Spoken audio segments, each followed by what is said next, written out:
పిల్లలు, మన అంగన్వాడీ స్టోరీ సిరీస్కి స్వాగతం. ఈరోజు మన మొదటి కథ భయం. ఓకే, ఇంకెందుకు ఆలస్యం, స్టోరీలోకి వెళ్ళిపోదామా? Okay, done. మొదటి కథ పేరు భయం. ఇందులో రీనా ఇంట్లో ఒక్కతే పడుకుంటుంది. అర్ధరాత్రి అయింది, తనకి ఇంకా నిద్ర పడట్లేదు. ఎందుకు నిద్ర పట్టట్లేదు అంటే తనకు ఏదో వింత శబ్దం వినిపిస్తుంది. నాకేదో సౌండ్ వినబడుతుంది అమ్మో అనుకుని తన దగ్గర ఉన్న ఒక కర్రను తీసుకొని మెల్లగా శబ్దం ఎటు సైడ్ వస్తుందో అటు సైడ్ అడుగులు వేస్తూ మెల్లగా వెళ్తుంది. చిన్నగా తన రూమ్ దాటి బయటకు వచ్చింది.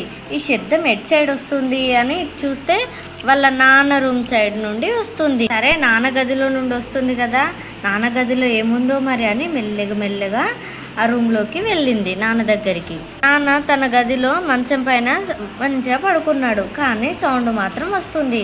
తను ఇంకా మంచం కింద ఇంకెవరైనా ఉన్నారేమో, ఈ సౌండ్ అక్కడ నుండి వస్తుంది కావచ్చు అని అక్కడ మంచం కిందికి చూసింది. కానీ మంచం కింద ఎవరు లేరు.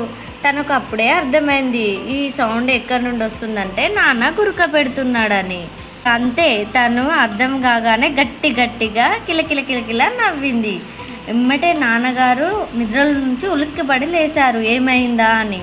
తను అప్పుడు చెప్పింది, నేను భయపడ్డాను, మీ గురక సౌండ్ విని నేను భయపడ్డాను నాన్నగారు అని కిలకిలా నవ్వింది.